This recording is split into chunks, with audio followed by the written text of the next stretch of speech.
देखिए, हमारे युवा मोर्चा को 2 वर्ष 4 मई को पूरे हुए हैं और पूरे हरियाणा के युवाओं में एक उत्साह है। और 2 वर्ष पूरे होने पर हमने, क्योंकि कुरुक्षेत्र सेंटर है, प्रदेश के सभी युवा से बातचीत की कनेक्टिविटी आसान हो, हमने वो मेरा कार्यालय नहीं, सभी युवाओं का, हरियाणा प्रदेश के युवाओं का अपना कार्यालय है, वहां पर हमने उनके कार्यालय के लिए 11 मई को 12 बजे उसका उद्घाटन करेंगे। और 2 वर्ष के उपलक्ष्य में एक हमने बड़ी जनसभा रखी है जिसमें लगभग 10,000 से ज्यादा युवा उसमें भाग लेंगे। उसमें माननीय प्रदेश के यशस्वी प्रदेश अध्यक्ष मुख्य अतिथि के रूप में श्री ओम प्रकाश धनखड़ जी रहेंगे। विप्लव देव जी को भी निमंत्रण दिया, अगर उनको मीटिंग नहीं वो भी यहाँ पर पहुंचेंगे। और युवाओं को जो 2024 में चुनाव होना है उसके लिए सभी युवाओं ने एक संकल्प इस जनसभा में लेंगे। उस कार्यक्रम का नाम भी हमने रखा है युवा संकल्प भाजपा ही विकल्प मिशन 2024। और आप सभी पत्रकार छायाकार बंधुओं से भी मेरा ये निवेदन है कि इस कार्यक्रम को आप लाइव यूट्यूब चैनल से करके दिखाएं, क्योंकि एक जो 2 वर्ष के हम इसमें काम हुए, जैसे हमने मोदी जी के जन्मदिन पे पिछले साल 11,000 ब्लड यूनिट युवा ने हरियाणा से दिए थे मात्र 2 दिन में। उससे पहले 5-5 हजार यूनिट हम दे चुके हैं, मतलब पूरे 2 वर्ष में 20,000 ब्लड डोनेशन के यूनिट दिए। और मैं कहूंगा कि भारतीय जनता पार्टी का आजादी का अमृत महोत्सव चला हुआ था, हमारे प्रदेश के यशस्वी प्रदेश अध्यक्ष श्री ओम प्रकाश धनखड़ जी ने 23 जनवरी नेताजी सुभाष चंद्र बोस की जयंती के लिए वो न केवल पहले पोर्ट ब्लेयर कार्यकर्ताओं को लेकर गए, वहां की मिट्टी लेकर आए, और मैं कहूंगा हरियाणा में एक विशाल रूप के उस माध्यम से पूरे हरियाणा में 6800 स्थानों पर लगभग 7800 स्थान बनते हैं, 6800 वार्ड और पंचायतें में ठीक सुबह 10 बजे सभी ने पूरे हरियाणा में नेताजी को जय हिंद बोला। और इसी तरह 23 मार्च को पिछले वर्ष भी और इस वर्ष भी हमने 307 मंडलों में शहीद भगत सिंह, राजगुरु, सुखदेव के लिए इस बार भी बड़े कुछ जिलों में बड़े आयोजन हुए। 2000 से संख्या से ज्यादा रही कुछ मंडलों में, कुरुक्षेत्र में भी रही थी, झज्जर में भी रही थी। इस तरह के हम सारे कार्यक्रम की वहां आप सबको कहें पिछले 2 वर्ष में हमारे क्या बड़े बड़े कार्यक्रम रहे। राणा जी, कितने मंडलों में कार्यकारिणी का गठन हो चुका है? 2 वर्ष हो गए हैं, कितने पदाधिकारी बनाए जा चुके हैं, कितने युवा जुड़े हैं युवा मोर्चा के साथ? देखिए, 307 मंडल हमारे वैसे तो गठित थे, लेकिन 290 मंडल पूर्ण गठित थे, क्योंकि कुछ मंडलों में जो चेंज होते रहते हैं, कुछ लोग चेंज कर देते हैं कि मंडल अध्यक्ष हम जो व्यक्ति ज्यादा काम कर रहा है उसको जिले में ले लेते हैं, जो अच्छी परफॉर्मेंस दे रहा है उसको प्रदेश में ले लेते हैं। युवाओं की आने की तो लाइन लगी है, लेकिन पार्टी का एक प्रोटोकॉल है कि 6 उपाध्यक्ष हो सकते हैं, 6 सचिव हो सकते हैं, हम उससे ज्यादा नहीं ले सकते। कार्यकर्ता के रूप में कहीं ना कहीं हम कुछ जिम्मेदारी देकर उनको से काम पे लगा रहे हैं। युवाओं की आप होड़ चुके, मुझे तो मैंने आपको कहा कि कार्यक्रम का नाम ही है कि मुझे तो लगता है कि युवाओं का जोश है कि भाजपा ही विकल्प है, इसलिए सभी युवा अपना भविष्य भाजपा में तराश रहे हैं। राणा जी, 2 वर्ष का अनुभव क्या रहा? युवा मोर्चा को नर्सरी कहा जाता है पॉलिटिक्स की, राजनीति की। देखिए, इससे पहले भी मैं तो लगातार 10 साल से युवा मोर्चा में काम कर रहा हूं, लेकिन पिछले 2 वर्ष से पूरे प्रदेशों में अध्यक्ष होने के नाते अलग अलग जिले में जाने का मौका मिला, सब युवाओं की अलग अलग सोच मिली। और मैं कहूंगा कि 22 के 22 जिलों में मेरी अच्छी टीम है, और जहां पर हमारी टीम कमजोर है हमको वहां पर मजबूत करने का काम कर रहे हैं। मैं कहूंगा कि मेवात में भी हमारा बहुत बड़े कार्यक्रम हुए, जबकि ये कहते थे कि मेवात में भाजपा कमजोर है। मेरे को ऐसा लगता नहीं, लेकिन हम जो लगातार विपक्ष कहता है, मैं कहता हूं कि पिछले 2 वर्ष में हमें तो विपक्ष कोई कार्यक्रम करते नहीं दिखा, चाहे वो कोरोना काल हो, किसी की कोई मदद करते नहीं दिखा। और भाजपा का युवा हर वक्त जमीन पर रहता है। राहुल जी, इन 2 सालों में आपने भी खूब पार्टी के लिए काम किया है, काफी चर्चा में आए आप, तो अब राहुल राणा विधानसभा में रादौर में नजर आएंगे कि लोकसभा के क्षेत्र में नजर आएंगे? देखिए, अभी पार्टी ने मुझे प्रदेश अध्यक्ष की जिम्मेदारी दी है। ये भारतीय जनता पार्टी में पार्टी तय करती है हमें क्या करना है, और निश्चित रूप से मैं तो युवाओं को कहता हूं कि इतना काम करो कि पार्टी आप युवाओं के लिए सोचे।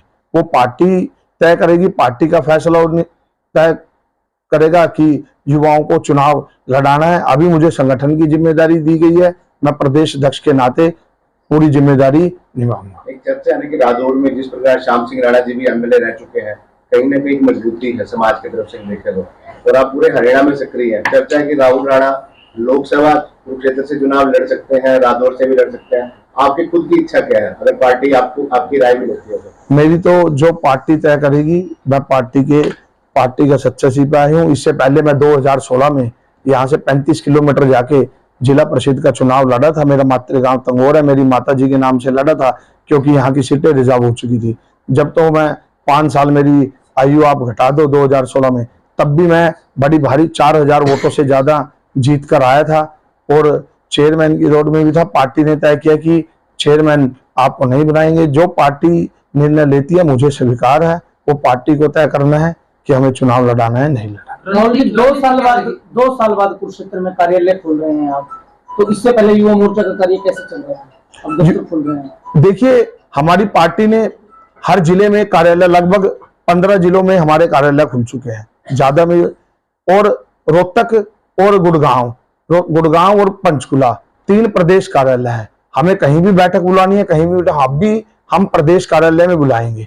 लेकिन यहाँ आम जन भी पहुंच जाता, क्योंकि यहाँ से जो मेरे पिछले 5 वर्षों से जो युवा साथी जुड़े हैं, उनको मिलने की समस्या होती है। कार्यकर्ताओं के लिए तो हर जिलों में कार्यालय है, मैं ही हर जिले में रहता हूँ, और वरना हम एक दिन तय कर लेते हैं, चाहे वो पंचकुला में बैठना हो, चाहे हमें रोहतक में बैठना हो, चाहे हमें गुड़गांव में बैठना हो। रोहतक के आसपास वाले रोहतक में अपनी समस्या लेके आ जाते हैं, गुड़गांव वाले गुड़गांव में लेके आ जाते हैं। 2 वर्ष क्या रहेगा कि एक लाख की रहेगी रणनीति आने वाले चुनाव में, या गठबंधन की सार है? ये तो भाई साहब पार्टी का फैसला है। हमें तो कहते हैं युवा मोर्चा तो झंडे में डंडे का काम करता है, हमें तो झंडे में डंडे का काम करना है। मैं तो इतना कहूंगा कि 1 बूथ 10 यूथ का नारा था, हमने अभी प्रशिक्षण वर्ग लिया, और हम इस जनसभा के माध्यम से एक संकल्प लेंगे कि 1 बूथ पर 20 यूथ हम करेंगे। 1 बूथ 10 यूथ का तो नारा है, ये हमेशा नारा रहता था, लेकिन हम इसे भारतीय जनता पार्टी को अपने युवाओं का ये इस बार हम वादा पूरा करके देंगे। और मैं कहूंगा कि हमारी पन्ना प्रमुख और भाजपा पन्ना समिति तक पहुंच चुकी है। ये विपक्ष का तो बात कहने की होती है, मुझे लगता है कि विपक्ष का अभी तक संगठन भी नहीं बना। लगातार जब उनके खड़गरे, अब माननीय प्रदेश अध्यक्ष जी श्री ओम प्रकाश धनखड़ जी सपनों में भी आते हैं, उनके भी इतना काम करने वाला अध्यक्ष भाजपा को कहां से मिला। और मैं कहूंगा हमें तो कोई विकल्प लगता नहीं, लेकिन फिर भी वो कभी कभी जाग जाते हैं, 1-2 महीने बाद उनको याद आती है, छोटे मोटे बयान दे देते हैं। लेकिन अगर मैं पूछता हूं उनसे, अगर वो बयान देते हैं तो उनका संगठन कहाँ है भैया? ना उनके जिलाध्यक्ष हैं, उनके तो पार्टी के जिलाध्यक्ष नहीं बने, मोर्चे के जिलाध्यक्ष कहाँ हैं? क्यों धरातल पर नहीं है? राहुल जी, बड़ी जनसभा करने जा रहे हैं आप, सुनने में 2 वर्ष पूरे होने पर एक सियासी आगाज होगा कुरुक्षेत्र के अंदर, धनखड़ जी का जो कार्यक्रम है। देखिए, इस तरह के कई जिलों में कार्यक्रम होंगे। हम यह कार्यक्रम बहुत पहले करने चाहते थे, 2 वर्ष हो गए। इसके बाद जैसे कुरुक्षेत्र में कार्यक्रम होगा, अगला कार्यक्रम हमारे कार्यकर्ता मेवात में करना चाहते हैं, वहां पे भी 4-5 हजार संख्या का, कल उन्होंने मीटिंग में ही बोला। इस तरह हम पूरे जिलों में 9 की 9 लोकसभा में कार्यक्रम करेंगे। जिस तरह जो युवा साथी कार्यक्रम करेगा, और सबको साथ मिलकर हम बड़े कार्यक्रम करेंगे, क्योंकि और आने वाले समय में भाजपा की नीतियों से युवाओं को जोड़ेंगे। कितने लोग इस कार्यक्रम में शामिल होंगे? भव्य कार्यक्रम करने जा रहे हैं, तैयारियां चल रही हैं। आप कल आप वो तो परसों मैं आपसे पूछूंगा भी कितने रहे थे, आप बताएंगे। हम तो कह रहे हैं कि हम इतनी संख्या कर देंगे कि शायद इतना बड़ा कार्यक्रम नहीं हुआ। राहुल जी, प्रदेश के युवा खिलाड़ी जंतर मंतर पर धरने पर बैठे हैं, बतौर युवा आपका क्या स्टैंड है उन खिलाड़ियों को लेकर? देखिए, मैं ये कहता हूं कि भी इसमें कहीं ना कहीं राजनीति हो रही है, यह आप भी जानते हैं, वह भी जानते हैं। हम पार्टी के माध्यम से मैं तो यही संदेश जाना भी, जो सच है, चाहे वो गलत हो चाहे सही हो, सच सामने आना चाहिए। राणा जी, आप प्रदेश अध्यक्ष हैं, युवाओं की क्या भागीदार रहेगी लोकसभा विधानसभा चुनाव में? क्या पार्टी से मांग करोगे? कितने % युवाओं को टिकट मिलनी चाहिए? कितनी भागीदारी रहनी चाहिए? क्या करोगे? क्योंकि जनसभाएं आप पूरे प्रदेश में करोगे, लोकसभा स्तर पे करोगे, तब युवाओं को टिकट नहीं मिलेगी तो उन जनसभाओं का क्या होगा? देखिए, हमारे माननीय प्रदेश अध्यक्ष श्री ओम प्रकाश धनखड़ जी कहते हैं, मैं सबसे ज्यादा प्यार युवा मोर्चे को करता हूं, क्योंकि युवा मोर्चा झंडे में डंडे का काम करता है। सभी मोर्चों से वो संगठन का मार्गदर्शन ही नहीं करते, वो हर जगह हमें सिखाते हैं कि किस तरह कार्यक्रम आयोजित करना है, किस तरह कार्यक्रम की मैनेजमेंट पूरे रूट लेवल तक वो हमें सिखाते हैं। और मैं कहूंगा कि जब मीटिंग हुई तो माननीय प्रदेश अध्यक्ष जी ने कहा कि जो युवा साथी धरातल पर मजबूत होगा और सर्वे में उसका नाम आएगा तो पार्टी, मैं निश्चित रूप से कह सकता हूं, उसकी चिंता करेगी। और भैया, ऐसे बोलने से कि मैं चुनाव लड़ूंगा, चुनाव तो कोई लड़ता नहीं। जो रूट लेवल पे, ग्राउंड पे तैयारी करेगा और पार्टी आदेश करेगी तो निश्चित रूप आप से तो मांग करोगे कि भाई प्रदेश में इतने % युवाओं को तो मिलनी चाहिए टिकट। वो अभी इस 1 वर्ष में तुषार जी पता भी लगेगा कौन लोग धरातल पे है, फिर हम उसके हिसाब से डिमांड करेंगे भी पार्टी को, ये इन साथियों को। लेकिन मैं आपको बताना चाहता हूं कि अभी जिला परिषद के चुनाव हुए थे, माननीय प्रदेश अध्यक्ष ने कहा कि युवा साथी जो चुनाव की तैयारी करना चाहता है धरातल पर तैयारी करे। और मैं कहूंगा कि मेरे पानीपत का जो 6 महीने पहले हमने जिला परिषद सदस्य बना, उनकी धर्मपत्नी बनी है, वो हमने अभी 6 महीने पहले पार्टी में ज्वाइन कराया था और आज पानीपत का जिला परिषद की चेयरमैन युवा मोर्चे से।